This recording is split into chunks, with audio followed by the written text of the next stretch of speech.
Eu quero resolver mais um problema de cálculo de deslocamentos para mostrar a importância de fazer essas figuras com cuidado, né? Eu espero que eu consiga fazer essas figuras com cuidado. Digamos que eu queira nessa estrutura, essa viga engastada em D, de eixo poligonal, eu queira calcular os deslocamentos do ponto A. Quando eu falo os deslocamentos do ponto A, significa deslocamento vertical, deslocamento horizontal e rotação da seção A, né? Vamos lá. Aqui eu acho que fica claro para todo mundo que a gente tem que dividir o problema em 3 etapas. Primeira etapa. Na primeira etapa, só o trecho AB se deforma. Isso aqui é rígido. Isso aqui é rígido.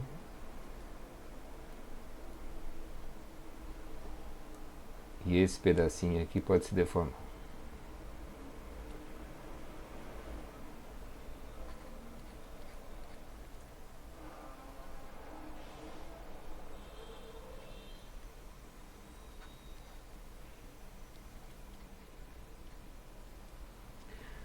Bom, esse trecho que é rígido não se deforma, né? Por definição, isso que significa rígido.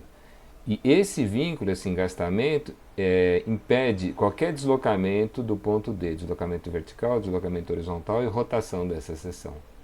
Ou seja, esse conjunto aqui vai funcionar como um engastamento para o trecho AB, né? É como se houvesse um engastamento no ponto B. Tá? Então a deformada da estrutura nessa etapa fica alguma coisa assim. É uma viga em balanço, uma carga P na ponta. Tá? Esse ponto desce só na vertical, né? Esse deslocamento vertical nós vamos chamar de deslocamento vertical do ponto A na etapa 1. Né? Não há deslocamento horizontal e essa rotação aqui, vou pegar na posição A', uma paralela ao eixo indeformado e depois uma tangente ao eixo deformado. A rotação vai do indeformado para o deformado. Essa aqui vai ser a rotação θ do ponto A na etapa 1. Tá? Bom, o carregamento é só esse P nessa etapa, né? Vocês poderiam pensar, pô, mas e essa força P que está aplicada aqui? Eu não posso trazer para cá? A gente pode trazer ela para cá e ela não gera momento de transporte, né? Mas de qualquer maneira, essa força P dá para pensar de duas maneiras. Primeiro, isso aqui está funcionando como um engastamento para a barra AB que se deforma nessa etapa. Essa força P está aplicada dentro desse engastamento, ela não gera deformação nenhuma na estrutura. Na dúvida, esqueçam que existe essa força P no ponto A e pensem só nessa. Se eu tivesse só essa força P aqui, a única barra que teria momento fletor é essa barra DC. Né? Não teria nenhum esforço solicitante daqui para baixo. Se não tem nenhum esforço solicitante daqui para baixo, é porque daqui para baixo não existe deformação nenhuma. Tá? Então não é essa força P que está aplicada em C que provoca deformação nessa barra. É só a força P aplicada em A. Toda hora eu escrevo com a cor errada. É só a força P aplicada em A que provoca a deformação aqui, né?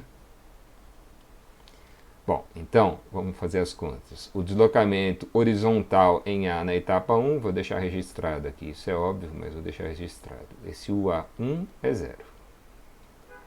O deslocamento vertical em A na etapa 1 vai ser P vezes o comprimento da barra, que é A ao cubo, dividido por 3EI.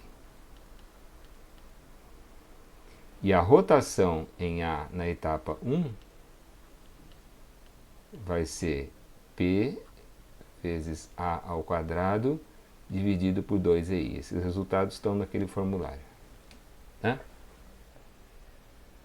Os sentidos são esses que eu indiquei aqui. Depois eu vejo como é que eu faço para combinar os resultados de diferentes etapas.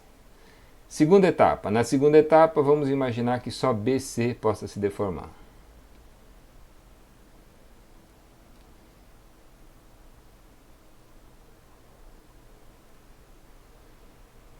Então, isso aqui vai ser rígido. Esse pedaço aqui também.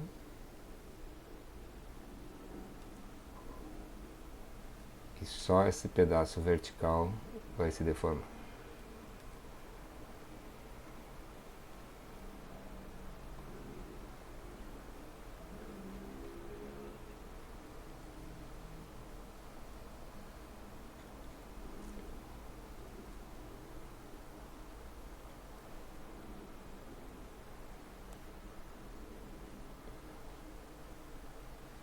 Bom, outra vez, a barra AB rígida, engastada em A, não tem nenhum ponto se desloca, nenhuma seção transversal sofre rotação. Então a barra AB, se nenhuma seção se desloca e nenhuma seção sofre rotação, em particular a seção B também não se desloca e não sofre rotação.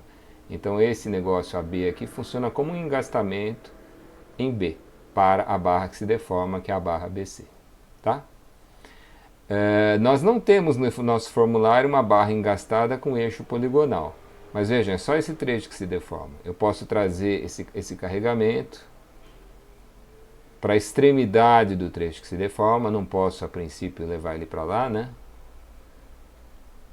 Vamos imaginar o P aplicado aqui. Mais um momento de transporte que é P vezes A. Tá? Bom, é só isso, né? Estou trazendo essa força para cá. Trazer essa força daqui para cá mais um momento de transporte não muda o diagrama de momentos no trecho que se deforma. Né? Então esse transporte é válido para esse cálculo. Essa força P aplicada aqui é só força normal para essa barra. Ela geraria um ΔL. Né? E esse momento sim provoca a flexão dessa barra. E esse P aqui, hein? Outra vez, esse P não é nem força normal nessa barra, hein? Se a estrutura tivesse só esse P, a força normal aqui seria zero, tá? Esse P só solicita AB, e como AB é rígido nessa etapa, esse P não tem efeito nenhum, tá?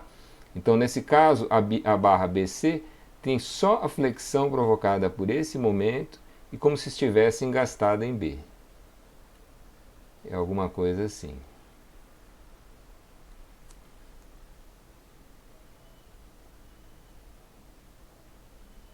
Exagerando muito a ordem de grandeza dos deslocamentos, né? E o trecho BC, bom, o trecho BC é rígido, e aqui a gente precisa começar a tomar cuidado na hora de fazer a figura, hein? Olha, esse deslocamento não tem ΔL, então o ponto C só vai andar na horizontal. É só horizontal esse deslocamento, tá?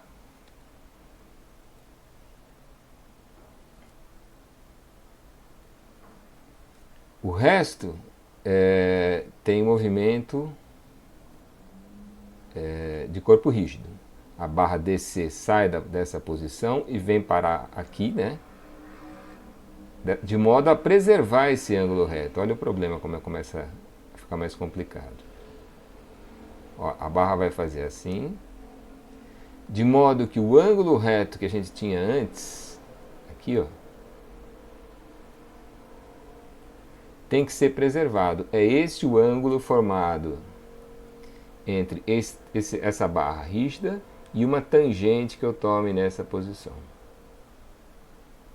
Isso aqui tem que ser um ângulo reto também. Tá? O nó é rígido. O que acontece daqui para cá pode ter deformação, né? Mas o nó, o ângulo reto tem que ser preservado. A única forma do ângulo reto não ser mantido é se eu tivesse uma articulação bem aqui que permitisse esse movimento. Não é o caso, né? Bom, e agora? Como é que a gente faz para calcular esses deslocamentos? Eu acho que está claro que quem vai determinar os deslocamentos de D, que é o que eu estou querendo, né? Era D, né, esse ponto? Não, era A. Está tudo errado aqui. Aqui é A, peraí. A, B, C, D. A, B, C, D.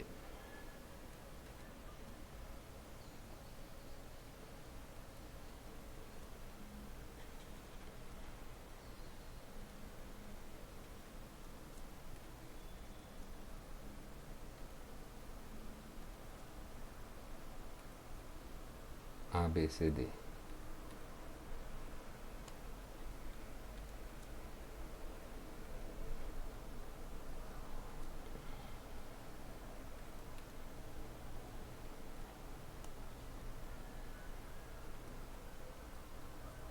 Então, nessa etapa, quem vai determinar os deslocamentos do ponto A são os deslocamentos do ponto B, né? Vai ser esse deslocamento aqui, que é o deslocamento horizontal do ponto B na etapa 2. E esse ângulo aqui.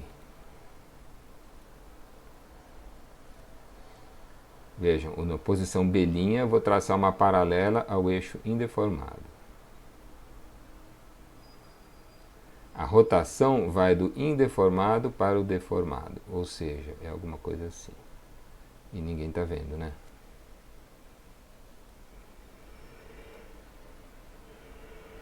A rotação é assim, do indeformado para o deformado, com esse sentido, tá?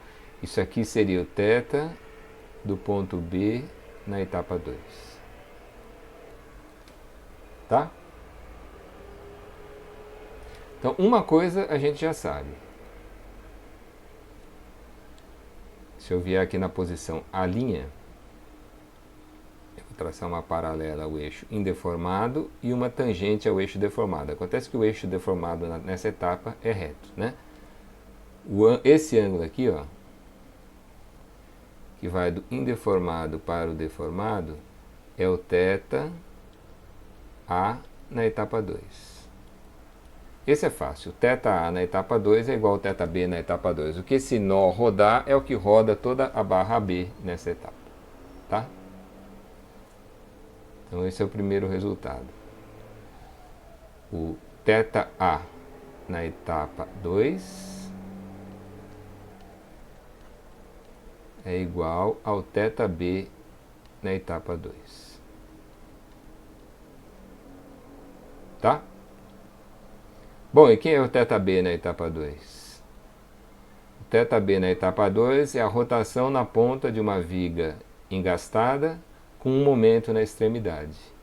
É o momento vezes o comprimento da barra que se deforma dividido por EI. Esse é fácil, tá? Bom, e agora o deslocamento vertical e o deslocamento horizontal de A? Olha, aqui a gente tem que fazer as coisas com muito cuidado. Nós vamos entender o movimento da barra AB dessa posição branca para essa posição verde em duas etapas. Primeiro, vamos imaginar que a barra sofreu uma translação. Ela andou para cá, tanto quanto o ponto B andou. Tá? Então a barra saiu dessa posição branca e veio para essa posição rosa.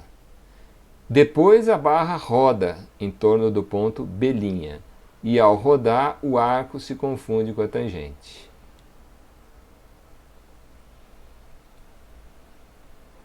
Olha, isso aqui é exatamente o que a gente fazia nas treliças, né? É a mesma construção. A barra primeiro sofreu uma translação e depois ela roda em torno dessa posição. Ao rodar, o arco se confunde com a tangente, tá? Então, quando a gente faz essa construção com cuidado, fica fácil identificar os deslocamentos. Por exemplo, esse deslocamento aqui, daqui para cá,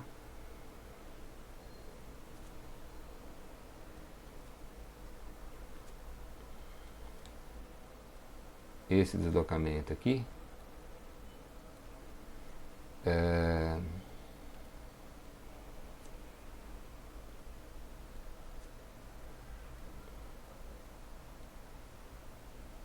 o deslocamento horizontal do ponto A na etapa 2, né? Tá? E quem é o deslocamento horizontal do ponto A na etapa 2? O A na etapa 2 vale é igual ao deslocamento horizontal de B, né? A barra estava assim e sofreu uma translação. É o deslocamento horizontal de B na etapa 2.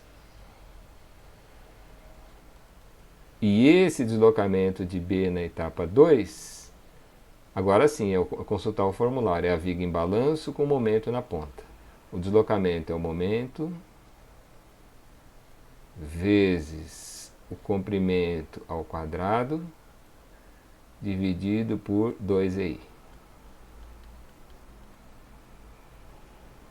Tá? Isso também está no formulário. E agora, esse aqui, ó. Esse segmento aqui, que vai daqui até aqui, e eu estou sempre fazendo com a cor errada, esse deslocamento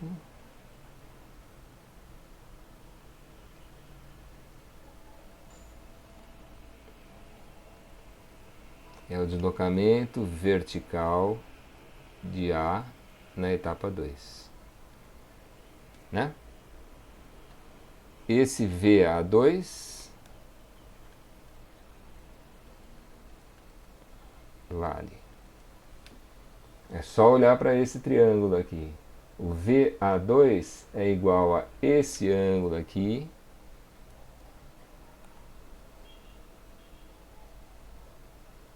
vezes A. Não é? Confundindo o arco com a tangente, esse deslocamento é A vezes a tangente desse ângulo, que é igual ao próprio ângulo. Tá? E esse ângulo é igual ao θB2. Né? Então o VA2 é o θB2 vezes Azinho. E isso aqui vai dar, θB2 é esse negócio, né? PA ao cubo dividido por EI. Tá? Então essa é a etapa 2. Etapa 3.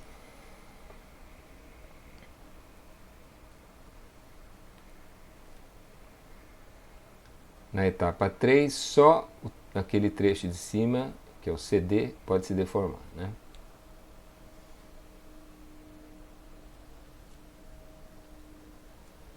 Esse pedaço é rígido. E esse aqui também é.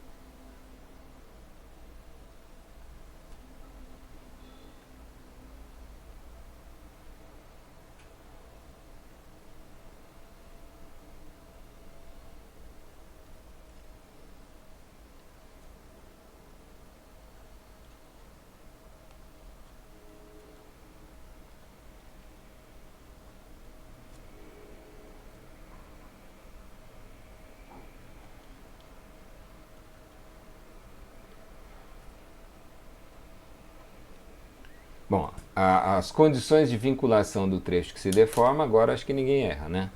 A barra CD está de fato engastada em D, né? E esse negócio aqui está pendurado nela. Esse negócio ABC vai acompanhar o movimento de C, né? É um movimento de corpo rígido que vai depender essencialmente dos deslocamentos do ponto C. Agora, como é que a gente calcula os deslocamentos do ponto C? Bom, essa força P eu posso tirar daqui e passar para cá, ou seja, o P passando para cá tem mais um P aqui, né? Mais o momento de transporte daqui para lá. O momento de transporte tem esse sentido. P vezes A. Tá certo? Essa força P aplicada aqui, para efeito do cálculo da deformação dessa barra, tem o mesmo efeito que aplicado aqui, mais o momento de transporte, PA. Tá? Cuidado, hein? A gente não pode pegar essa força daqui e passar para cá. A força aplicada aqui ou aqui, digamos, não muda o equilíbrio global dessa estrutura. São sistemas equivalentes, né? Portanto, não mudaria as reações de apoio. Mas muda o diagrama de esforços de solicitantes no trecho CD, que é o trecho que se deforma, e isso muda as deformações. Então é sempre aquela ideia, a gente pode trazer o carregamento até a extremidade do trecho que se deforma, não pode invadir o trecho que se deforma. Isso muda o diagrama de momentos, tá? Bom, essa barra CD está engastada aqui, tem uma força 2P aqui e mais um momento PA. A força 2P tende a fazer esse ponto ir para baixo, o momento PA tende a fazer ir para cima. A princípio a gente não sabe quem vai prevalecer, né? Vamos dar um chute. Vamos imaginar que esse ponto venha para baixo. Agora eu quero ver eu fazer essa curva aqui. A deformada faz alguma coisa assim. Ops.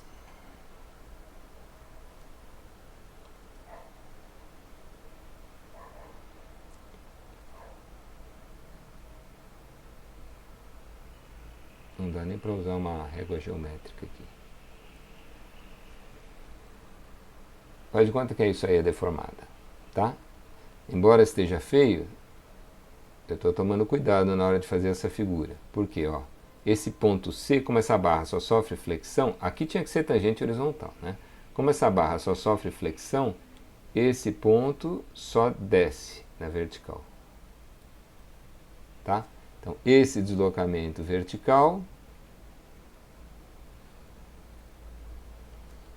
é o deslocamento vertical de C na etapa 3. Tá? E o que vai definir o movimento do resto é esse deslocamento e mais a rotação dessa seção. Tá? Aqui não tem deslocamento horizontal, é importante chamar atenção para isso. Para marcar essa rotação, nós vamos tomar nesse ponto uma paralela ao eixo indeformado e uma tangente ao eixo deformado nessa posição.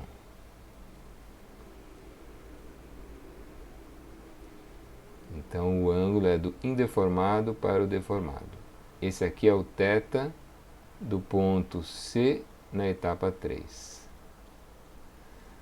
Vocês vão perguntar, como é que eu sei que ele vai rodar nesse sentido? Eu não sei. Esse 2P tende a fazer rodar nesse sentido, mas o PA tenderia a fazer rodar no sentido contrário, né? A gente não sabe quem vai prevalecer, tá? Essas deformadas tá feia demais, né? Eu não vou nem me arriscar a fazer outra porque não vai dar certo. E o resto? Bom, o resto acompanha esse movimento. Então vamos lá. Vamos fazer a coisa com cuidado, hein? Esse ângulo reto tem que ser mantido, né? Então essa barra vai fazer assim, de modo a manter o ângulo reto aqui, tá? E nessa construção, puxa vida, agora eu não sei o que vai acontecer, vamos pensar. Vamos fazer a construção já usando aquele raciocínio, vai? Qual é o movimento dessa barra BC provocado por esse deslocamento VC2 e essa rotação? Em duas etapas. Primeiro a barra tem uma translação porque C desceu. Ela viria parar nessa posição, né? E depois ela rodou tanto quanto rodou a seção C. Tá? Então a barra desceu e depois rodou. Conclusão. Esse deslocamento aqui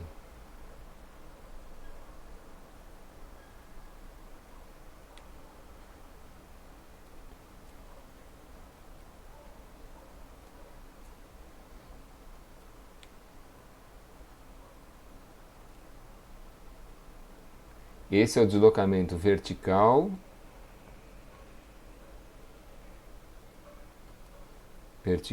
do ponto B na etapa 3, né?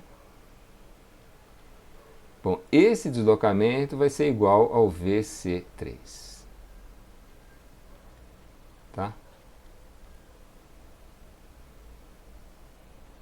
Tá certo? O deslocamento horizontal de B na etapa 2 é esse aqui.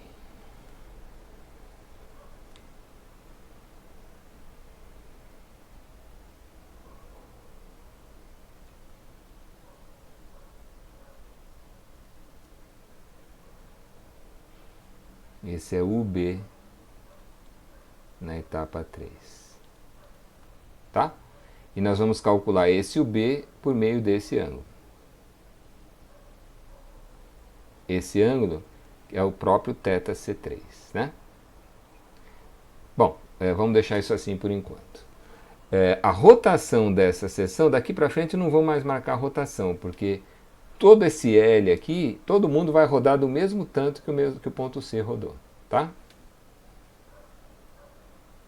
Bom, e o que vai acontecer com a barra AB? A barra AB, ela vai fazer algum negócio assim.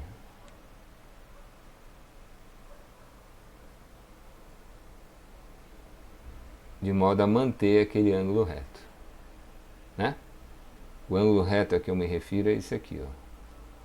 Tinha um ângulo reto aqui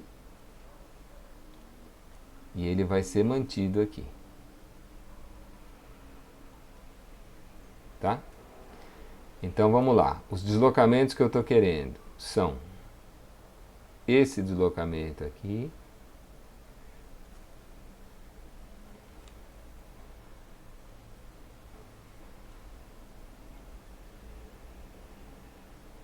esse aqui é o deslocamento horizontal de A na etapa 3. Olha, vocês concordam que esse deslocamento horizontal de A vai ser igual ao deslocamento horizontal de B? Essa construção que eu fiz aqui para entender o movimento dessa barra, eu vou fazer de novo para essa. Eu vou fazer assim, ó. Eu vou imaginar que o movimento da barra AB da posição branca para a posição verde ocorra em duas etapas. Primeiro a barra tem uma translação porque o ponto B andou para cá. Nessa translação ela faz assim, e a figura ficou lamentavelmente uma em cima da outra. Tá, o primeiro movimento da barra ela vem para cá, uma simples translação por causa da translação de B. A partir dessa posição, ela roda em torno desse ponto. E ao rodar, o arco se confunde com a tangente. Tá certo? Então, quando a gente pensa com cuidado nessas coisas, percebe claramente que esse deslocamento horizontal de A é o mesmo deslocamento horizontal de B. Agora, a barra B estava aqui, sofreu uma translação para cá e depois rodou, não é? Então, o deslocamento do ponto A na horizontal vai ser igual ao deslocamento do ponto B, né? O A3 vai ser igual ao B3.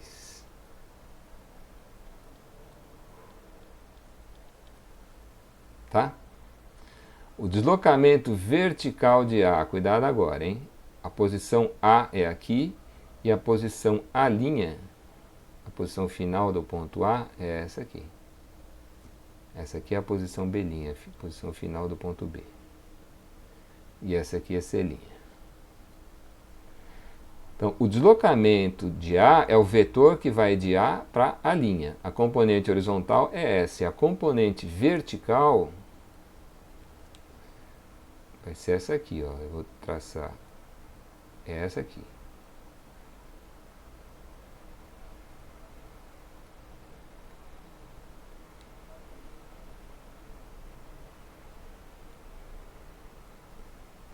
Tá?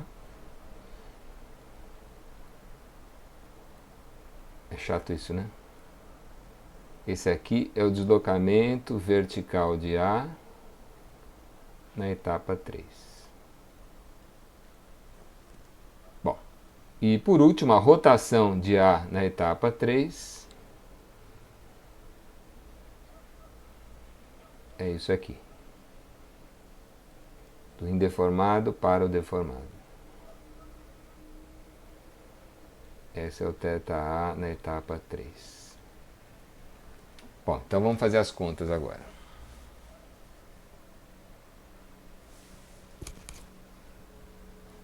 O mais fácil, a rotação em A na etapa 3, o θA na etapa 3,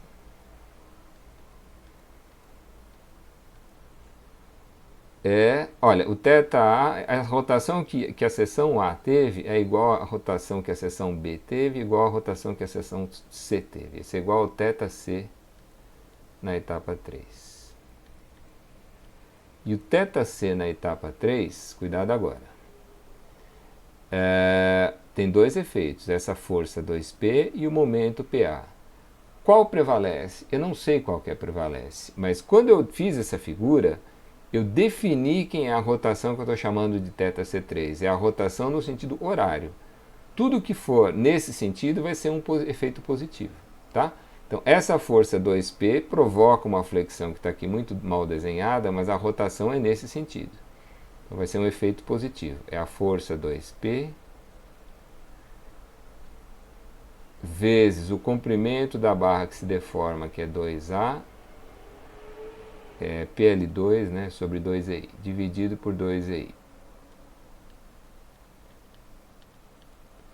Essa é a rotação provocada pela força P. Esse momento, por si só, provocaria uma flexão para cima. A rotação seria o contrário dessa, né?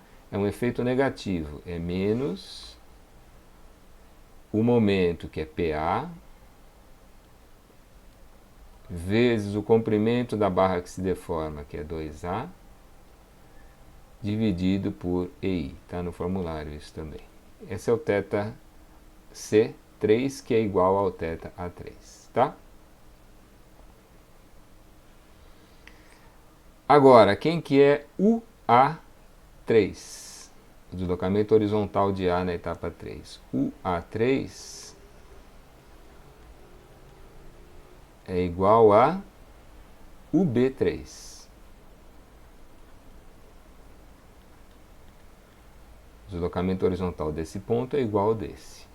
E UB3 é o θc3 vezes esse comprimento A, né?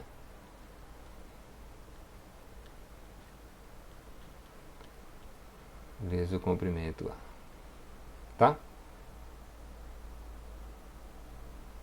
Bom, vamos deixar isso assim.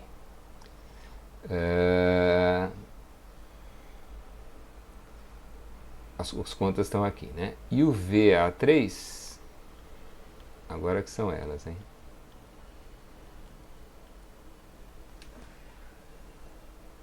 Como é que eu calculo esse deslocamento? Olha, eu digo que esse deslocamento é igual a esse grandão aqui, menos esse aqui, né? Esse grandão é o VB3.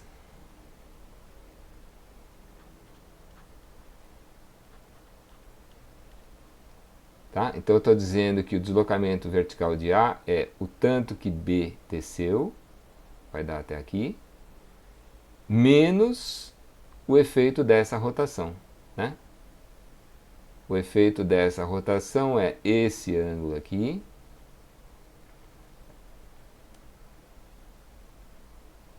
é o θB3, e o θB3 igual ao θ3 igual ao θc3, né? Então, no final das contas, vamos escrever primeiro isso aqui como sendo θB3 vezes A. Tá? Onde θB3 é esse ângulo aqui.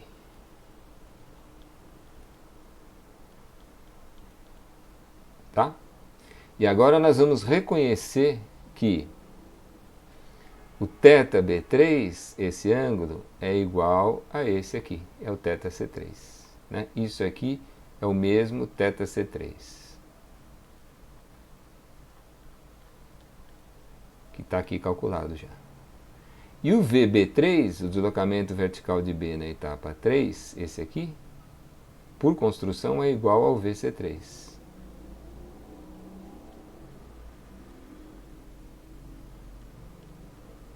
Tá? Então a única coisa que está faltando para fechar essa etapa é calcular esse VC3. Isso não foi calculado ainda.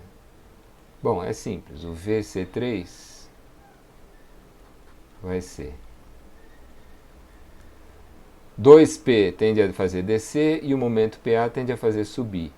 Quando eu fiz essa figura, eu defini o que eu estou chamando de VC3 como deslocamento para baixo. O que for nesse sentido é positivo. Tá? Então vai ser a força 2P vezes o comprimento da barra que se deforma, que é 2A, ao cubo, dividido por 3EI. É o PL3 sobre 3EI do formulário. Né? Menos o deslocamento provocado por esse momento. Vai ser o momento PA vezes o comprimento da barra que se deforma, que é 2A ao quadrado, dividido por 2EI. Tá certo? Bom, aí é só fazer as contas, né? O θ já está aqui, multiplicando por A eu tenho o A, e fazendo essa combinação eu tenho o VC3, tá? Depois, no final das contas, é só fazer a superposição de efeitos, é somar os efeitos nas três etapas, né? O deslocamento vertical em A, por exemplo, vai ser o deslocamento em A na etapa 1, mais o deslocamento em A na etapa 2, o vertical, mais o deslocamento vertical em A na etapa 3, e assim por diante, tá? Eu não vou fazer as contas, porque esse vídeo já está comprido demais, tá? Só um detalhe, o que pode acontecer? Eu não sei o que vai acontecer aqui. Pode ser que essa parcela seja maior do que essa. Então o VA3 fica negativo. Tudo bem, tudo bem. Na hora de fazer a composição, como eu orientei os três para baixo, eu vou repetir, eu vou dizer, vejam que o VA, os três estão orientados para baixo, né? Então vai ser o VA1 mais o VA2 mais o VA3. Essa vai ser a composição, tá? O VA, no final das contas, vai ser o VA na etapa 1, mais o VA na etapa 2, mais o VA na etapa 3. E eu estou usando o sinal de mais aqui, porque eu orientei nos três figuras o VA para baixo. Agora, pode acontecer que nessa etapa esse número aqui seja negativo, não tem importância, a composição se faz desse mesmo jeito. Se ao somar tudo isso o resultado for positivo, é porque é para baixo, como eu orientei nas três figuras. Tá? Se der negativo, é para cima. A gente não é obrigado a saber qual é o sentido que vai ocorrer esse deslocamento.